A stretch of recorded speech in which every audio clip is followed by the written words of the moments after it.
thanks. We kind of went into Tiny Tina's Wonderlands, their DLC called the Coiled Captors.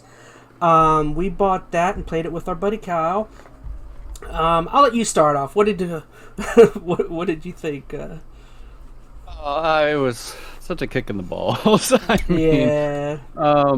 I don't know. I really wanted to give him the benefit of the doubt, and you could probably tell as we were going through it, like I didn't want to admit just how bad it was. I don't know. I guess the thing is, like, so to be fair, my recollection or my time with Borderlands DLC harks back to, like, Borderlands 1 and Borderlands 2, which I would say, like, hands down, is some of my favorite DLC across, like, all of gaming over the past few generations. Like, the BL1 and BL2 DLC was excellent. I didn't play much BL3's DLC, so I can't really say. I think after reading up on it a little bit, I heard that was a little more lacking. So maybe if I would have played that, I would have been better prepped for what we were about to get for this. But I don't know. I was expecting maybe not something quite as grandiose as the stuff from the earlier games, but I expected something, at least memorable. Maybe have a little bit of story content or anything like that, some side quests.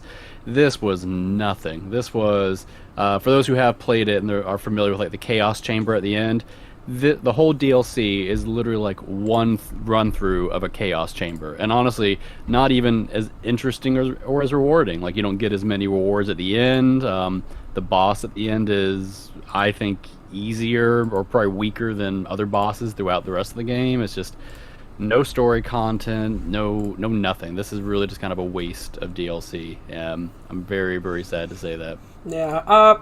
I guess my best way to kind of talk about my feelings about the game is actually it's exactly what I said during our stream where we played it with our buddy Kyle. In my head, I guess I couldn't phrase it any better than I did then.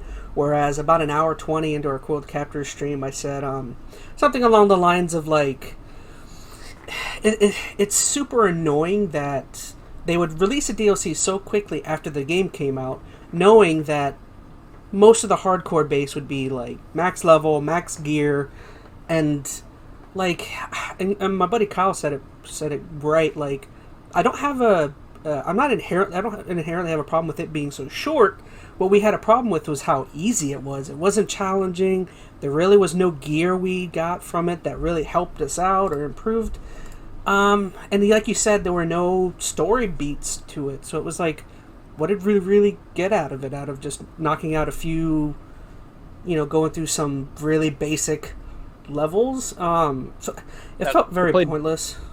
Yeah, to play devil's advocate for just a minute, because you kind of brought up a somewhat interesting point. So you're thinking that the developer should assume that anybody at this point is, like, max level, looking for in-game content, which, let's think about that for a minute. So when you say max level, you're level 40 in the game, right? Have you done all the Chaos Chambers? No, I haven't. So technically, you're not max level. Well, maybe that's a bad way of phrasing it, but but the strength level when comparing yourself to what the DLC is, I mean, like... Oh, that's fair. I guess the reason I bring that up, because I read some article, or maybe I lied, it's not an article, maybe it was just some point on Reddit, which, take that with a grain of salt, but they were looking at, okay, how many people are actually at, a max-ish level, whether that mean you reach level 40, or you've done, Chaos level 20, whatever it may be. I think 35 is the max Chaos level. Like 35. It is now. Yeah, they just raised it. Yeah. But I guess they were looking at, like, achievements, and it's a pretty low achievement percentage of how many people have gotten to that point, like under 5% or something. I'm just pulling that number out of my head. I'm not sure if that's accurate or not, but it was really, really low in comparison. So if you think the developers are looking at those type of numbers, and honestly they have more, in-depth data than that, they're looking at a situation where probably the majority of people aren't at in-game level. So maybe that's not what this particular content was supposed to be. That isn't supposed to be the next in-game content. It's just, for maybe those who are going through the campaign normally, it's a little side venture they could dig into. And, honestly, if I think about it that way, if this would have been something that popped up and we could have played it halfway through our campaign run, I don't think I would look at it quite as negatively. It would have been pretty fun. So maybe it's just because we are coming at it from, okay, we are, at least max base level, and we're looking for kind of extra content to play because we've exhausted everything else, then it's really disappointing. But if you look at it as an add-on to just your general playthrough, it's probably not so bad. I agree. I can see that. I mean, I do still find it disappointing because once again, we are coming from that. We've already played through the game, but yeah, I think the game's only been out for what is it, like a month and a half, something like that. Not a very long time. So odds are people aren't at endgame, and they are probably putting up this DLC with the anticipation that as more people pick up the game down the line, this will be content they can enjoy going through it. But still, it hurts for those who I think who are further along in it. And the time gating, I don't know if you mentioned that yet.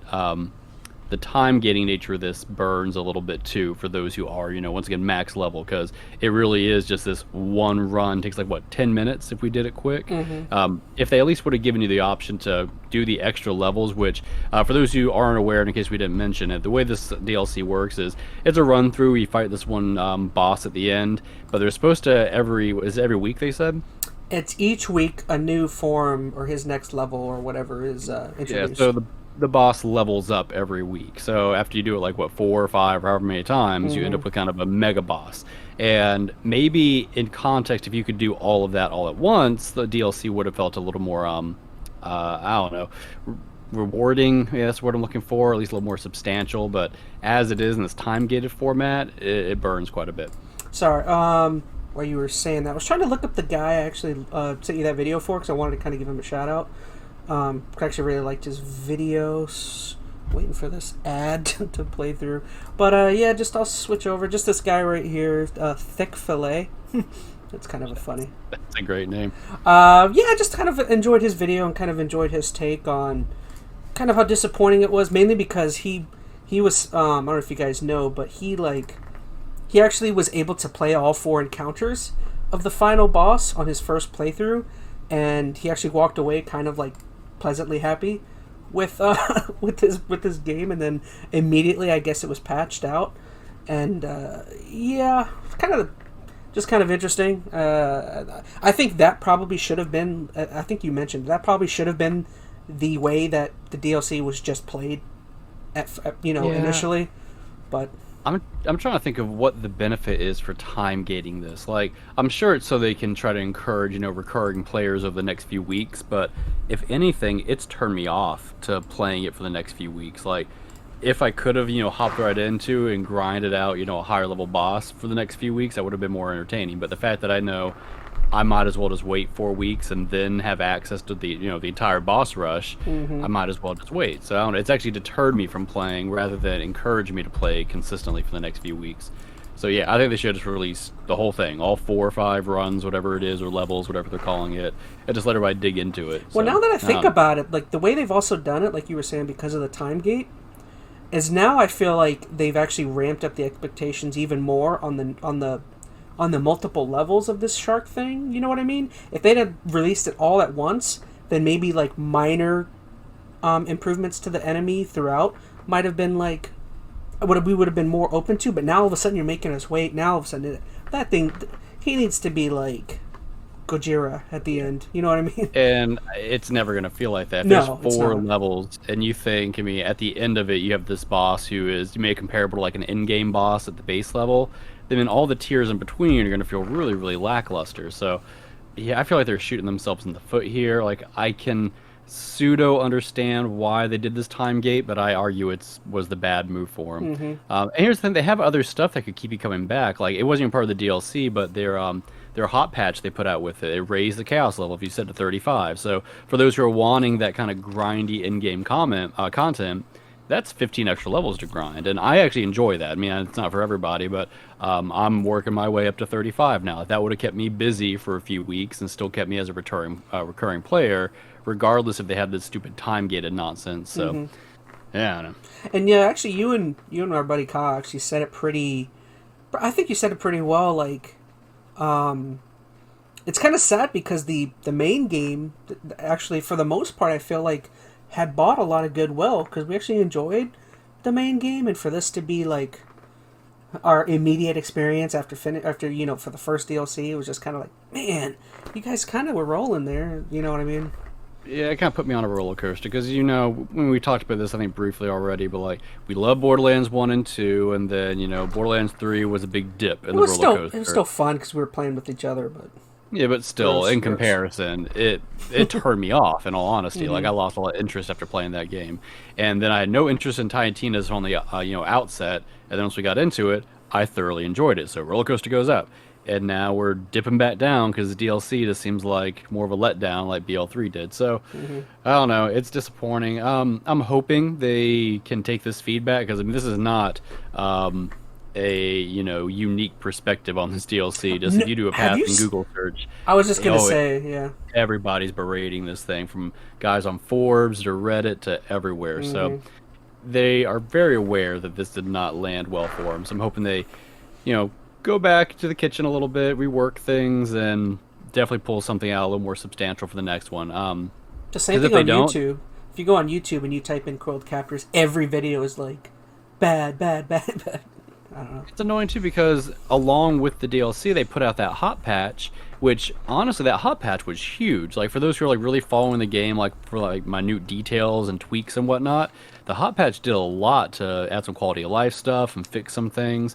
So it's not. Here's the thing: I don't want to feel like or come across like these developers have been lazy by any means. They clearly have been working their butts off since this game released to fix problems and update things and put out this giant hot patch and give us some pseudo new content. I think what really makes it hurt is this content as it is, as unsubstantial as it is, was $10. And this is as it sits is not $10 to me. Like I think it could have been a fun idea. It just feels implemented wrongly. Like yeah. God. No, I'm sorry. I won't cut you off because I agree with where you're going. I feel like, again, I mentioned it. If all of this was available at the beginning, this could have been fun. This could have been a really enjoyable, I don't know, what it took us 2 hours to run maybe 3 times. So it could have been a legit fun 3 to 4 hours. Yeah. And it did not really take us 2 hours. Like, that was us putzing around, taking forever. It took us like 20 minutes to figure out where the DLC was. That was a little weird. So we had to find the DLC, figure out how to even start it. I think the actual run took us 15 minutes. And the other runs were only because we were trying to figure out if we could unlock the next level. They were kind of just wasted runs. So we didn't get anything new in those, that extra hour. We spent a lot of time just meleeing things. Yeah. Oh yeah, those little what are the challenges they add to it? We have to melee things each room or something. Yeah, no, that was dumb. So yeah, they should release everything all at once. That would have helped. As it sits, for those who are playing this game and are looking for a review on it or a reason to pick it up, I would say hold off if that is if you're in that boat. Just wait. Maybe they'll tweak it, or at least wait 3 or 4 weeks and then pick it up. And as a full experience, it's probably going to be more enjoyable. But until then, just wait. I guess the only last thing I wanted to mention is just I should have seen it coming because from the get-go I could tell. From the get-go, I should have seen that the DLC wasn't going to be very well thought out because I think you mentioned it, how weird it was to even find out how to start it because there is no like quest pop-up, there is no notification. It's just I mentioned it in our stream, like before you guys hopped on, I at least wanted to figure out how to start it, and I had to go to Google and it says go to this location on the map, it's there. I'm like, well, how the heck would we have known that? I don't know. I just thought it was kind of... I think they've done stuff like that in the past, but it did feel awkward, especially in the context of this game. Like, because honestly, it's a big game to just hop around and try to find stuff. So to have no kind of cue that you're supposed to go back to the overworld map and find something was a little odd. I mean, I would say maybe it's worth a purchase if you're just starting the game, like the entire game. But I mean, if you finished it, because we were going in expecting like a what's the word? A wide, I don't know, a wide amount of like content. But maybe if you just don't notice it and you buy it when the same time you get the main game, maybe it fits in better. You know what I mean? Or you notice that less? I'd still say wait. I mean, I agree in context, but you gotta think if someone's picking up the game, they're probably gonna run through the story in a week or two, and you're not gonna have the full content available to you in a week or two. I mean, that's fair. That's true enough. It'll probably seem less offensive at that rate, but I don't know. I still think it's just a hold off. Like, If you already have the game and you're looking for something else to do in the game, this isn't it. At least not yet. Wait another, month is what it's going to look like, then pick up the whole thing. And if you're just picking up the game, there's so much other good content in there. Just play that. Start working on chaos runs or whatnot, and then maybe once you've gotten to a certain chaos level, this whole DLC will be out, and then you can decide after seeing a little more reviews of the full experience if that's something you want to put your money into. Mm-hmm.